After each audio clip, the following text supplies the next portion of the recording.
All right. Thanks, everybody, for joining us. This is just an episode to give you the background and the thought behind all the things that we're going to be doing with this. My name is Jeremy Mercer. I am the CEO of Matador Realty Investments here in Plano, Texas, actually, but the DFW area.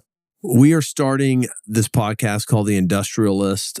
I've spent my career the last 20 years in industrial real estate, starting in property management, then moving to brokerage, and now moving more to the principal side and owning and operating assets and raising money on a platform. But this podcast will be here to document the process and the journey of our endeavors in commercial real estate. It's going to be a platform for discussion about commercial real estate, capital markets, business and entrepreneurship. And we will have several formats that we go into with this on a regular basis. Will Narduzzi, will have a weekly show where we just kind of go over markets, themes, what we're seeing on a regular basis, really tied to commercial real estate, maybe some stocks and oil, just to kind of track the major themes that move markets. We will also have a long format version on this. I will just interview really interesting people in the capital markets world, the commercial real estate world, business, entrepreneurship, just anybody that has a neat story to tell that helps provide value in some way, shape, or form.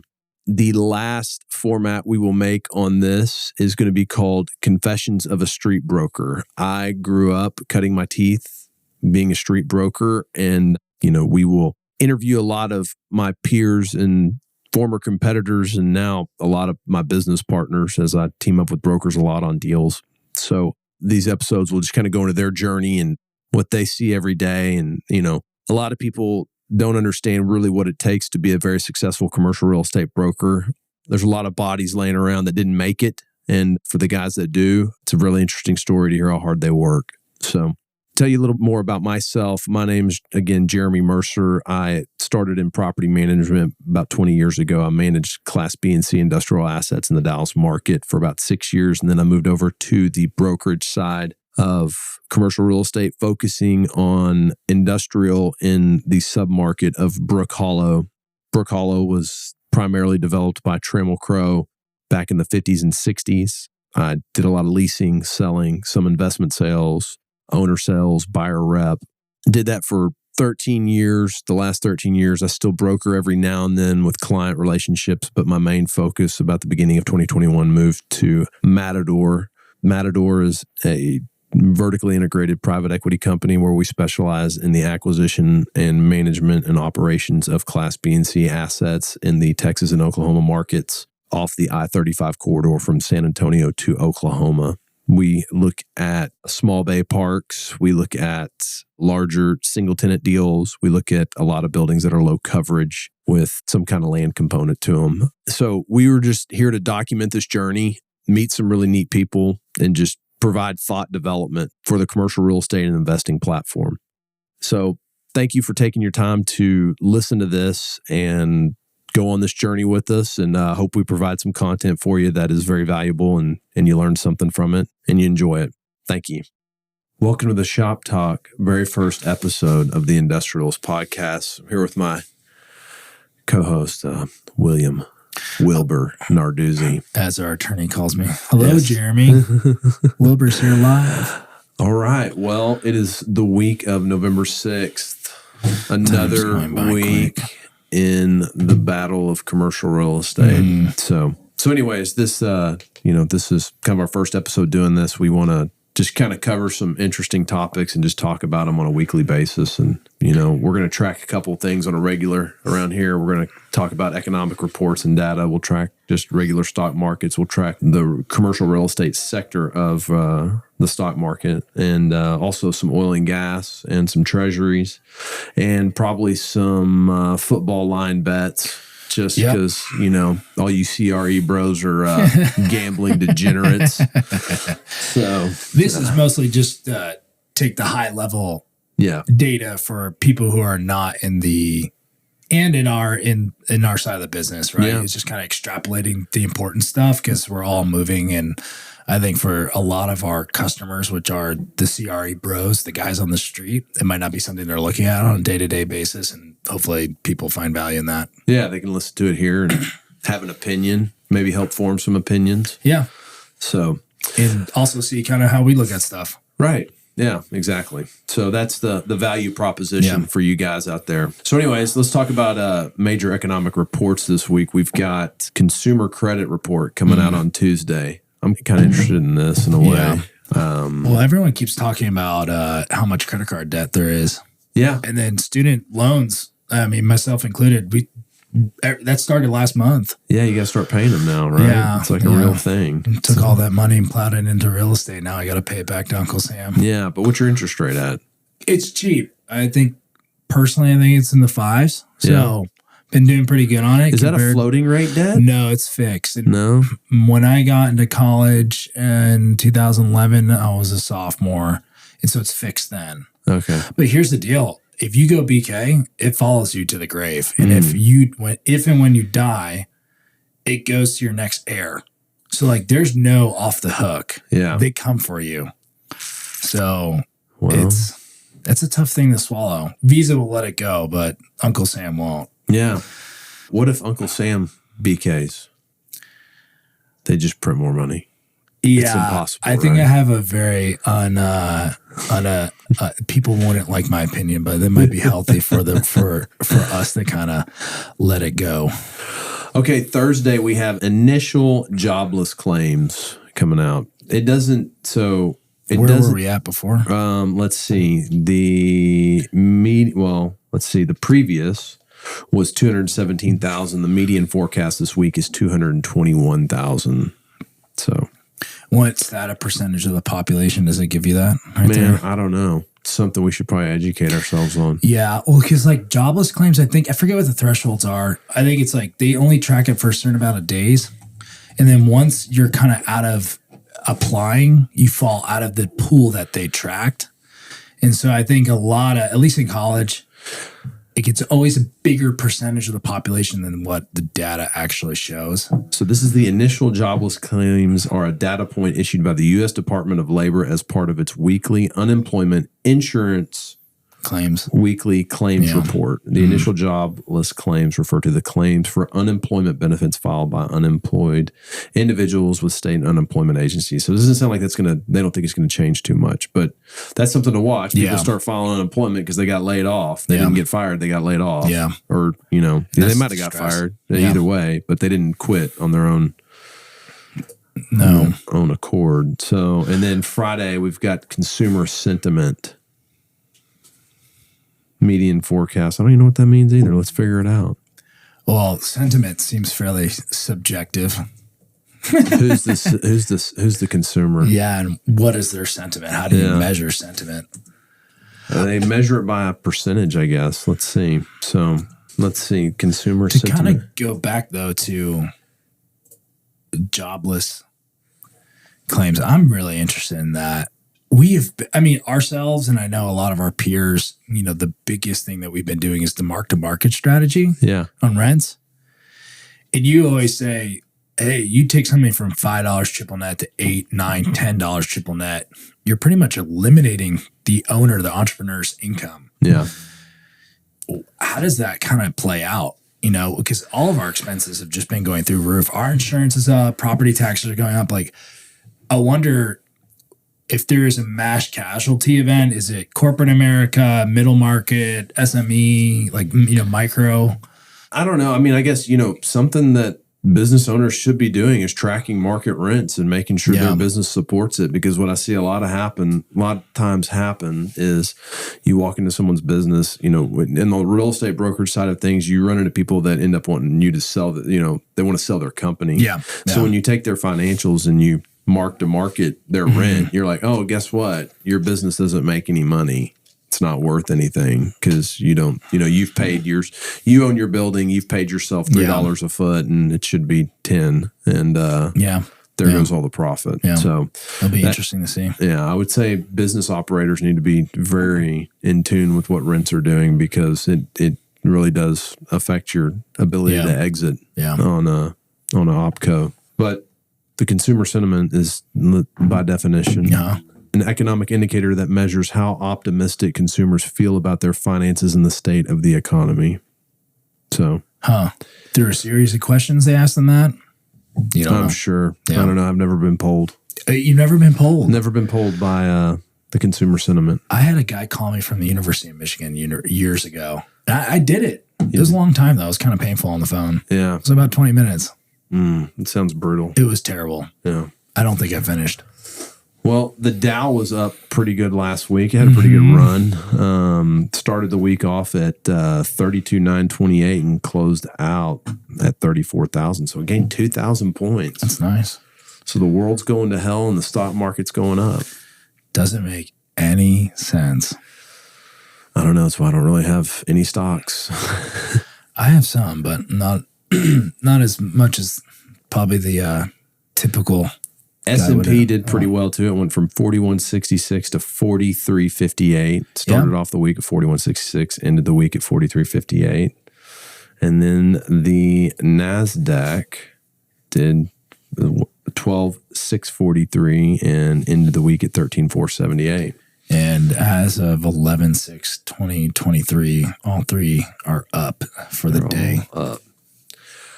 Okay. Oil. I want to know more about oil. Yeah. Because it seems like the richest people in the world do real estate and oil. Yes. And all I ever hear about is how up and down oil is, but I've never met like someone that's like, well, I do oil and their life is that down. Now, I haven't met a lot of people doing oil, but the ones I've met are really, really rich. The ones, though, that are down are they down or are they just out? And dead. That too. Like the Chesapeake guy, remember him? That's kind of sad.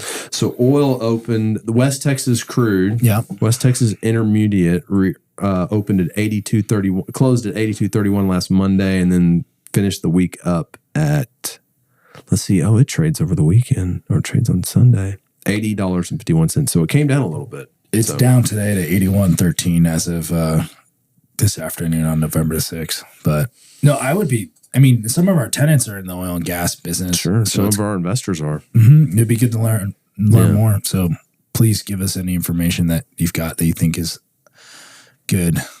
So this is something interesting to look at.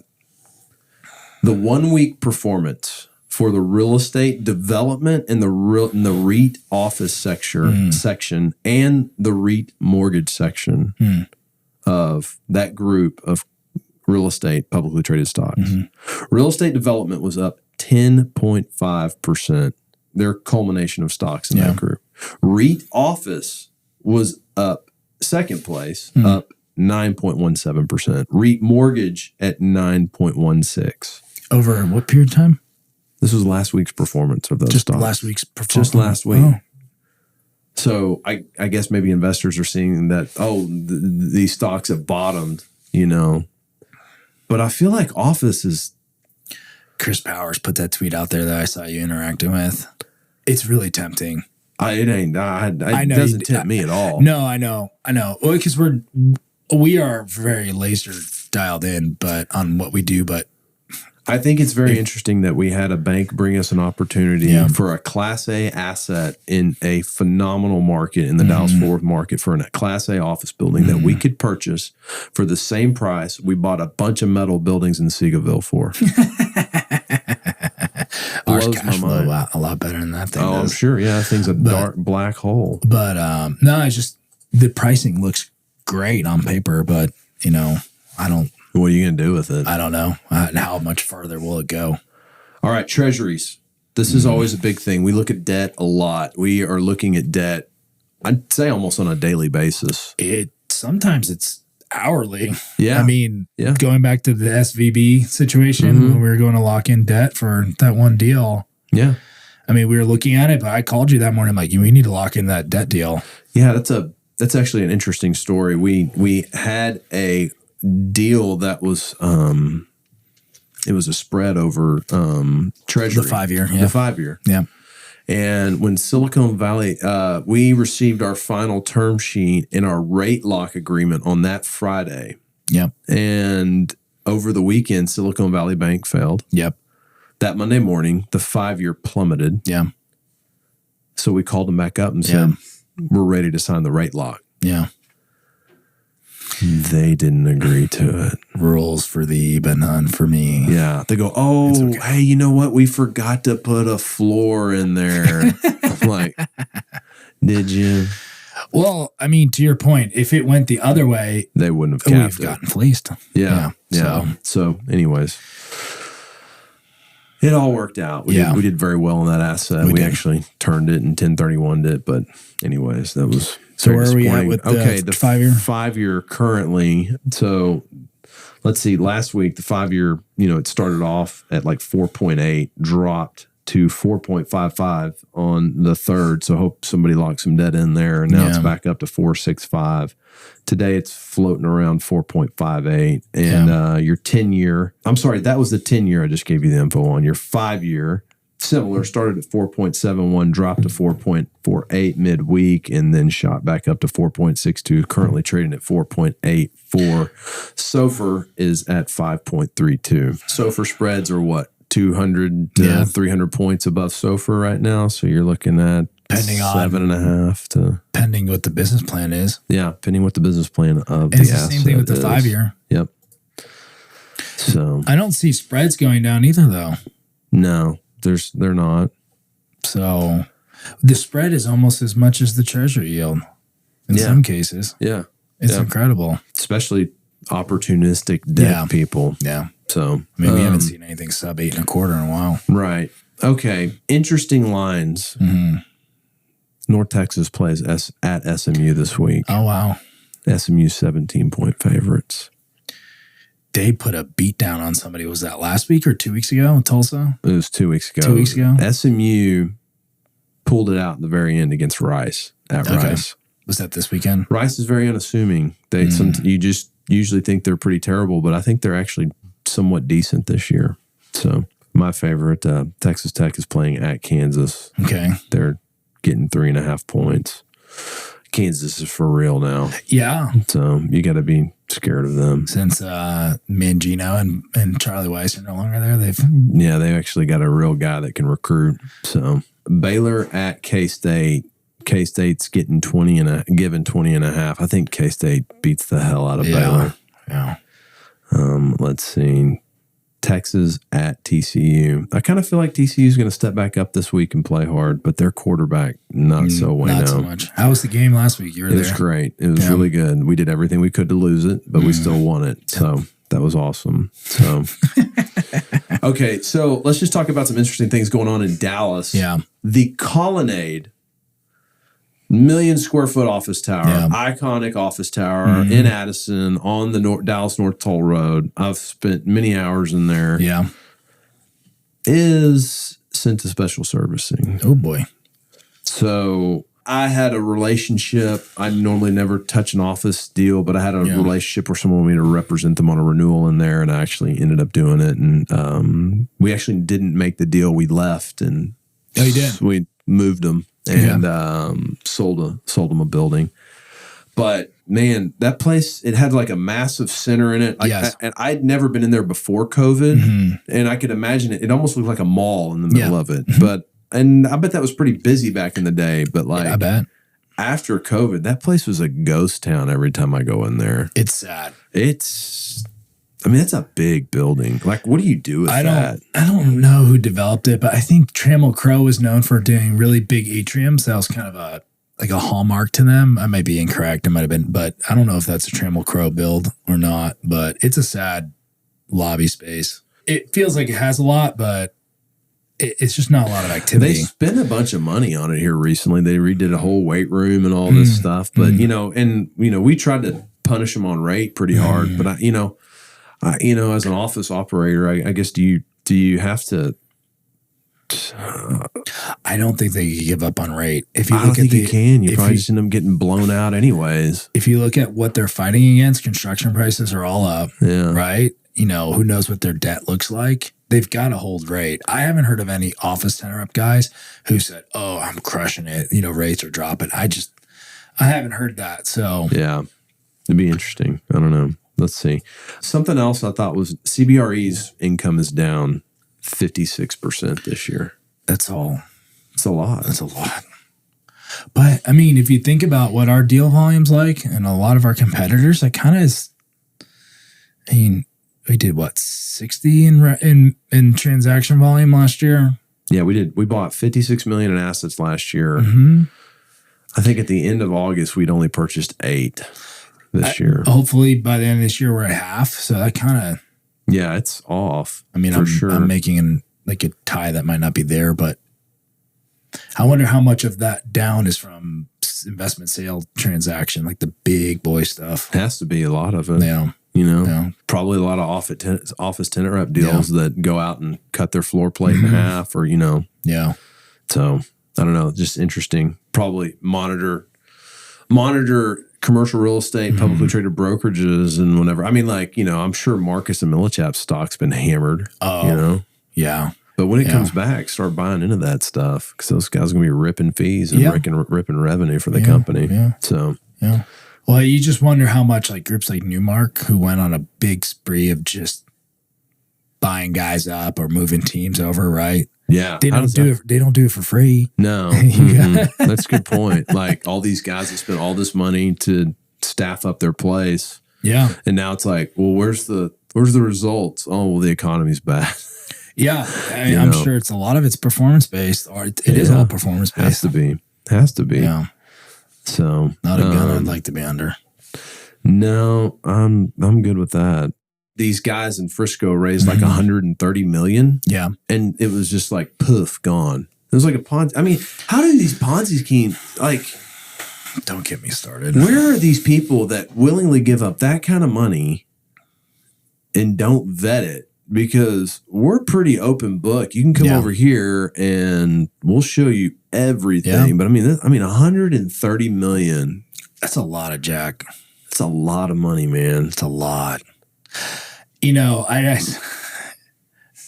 whoever these people all talk to, we got to get in front of them. Yeah. Selfishly motivated. But I mean, it's incredible. Like, I mean, CoStar wrote a deal on a group, I think out of New York City. They're mostly tech focused and venture capital guys. Yeah. And they're trying to get into commercial real estate, specifically our space with industrial. And it was a large sum of money. I can't remember, tens of millions of dollars. And it doesn't look like there's really any real estate experience there. I mean, it's just a lot of money. So I guess the question is, what makes you qualified these days to do what we all do? I mean, and to get 30, 40, 50 million, $100 million behind you. I don't know. Because there's a lot of qualified people we interact with, like Chris Powers out there. Yeah. I mean, and he talks about it's hard to raise capital. Yeah. Like all the time. But some guy that's never done it just raised $100 million. Yeah. I don't know. Is that the group that was targeting the affluent Indian community? Yes. Okay. Yeah, they were. I did see that. They were. You know, maybe it's community related. I don't know. That happens sometimes up in the Orthodox Jewish community in New York and New Jersey.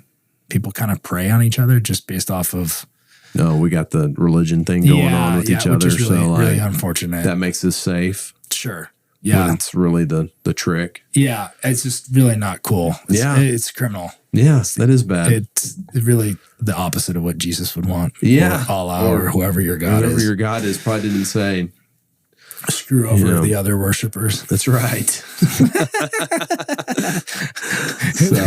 But no, if you put money with them, you still have excess capital. Come hang out with us. We got deals. Yeah, right. We're here. We're present. So, well, you got anything you want to touch on? No, not really. I just, I know it's a tough time for everybody, regardless of where you sit in the ecosystem, but we hear some of it from bankers and brokers specifically, and just keep chopping. I mean, it's easy for me to say I haven't been in a downturn before like you have, but it just put into dials and we all just keep working every day pretty hard at what we know works and we'll get through it. So, but yeah, you hear a lot of people, like, I think you can cold call your way out of anything. You can at the end of the day. Yeah. So if you're a little down this year, just make more calls. Yeah. And Matthews, what's his full name? Kyle Matthews. Yeah. I think that bit he did with Chris Powers. Yeah. That was awesome. It was awesome.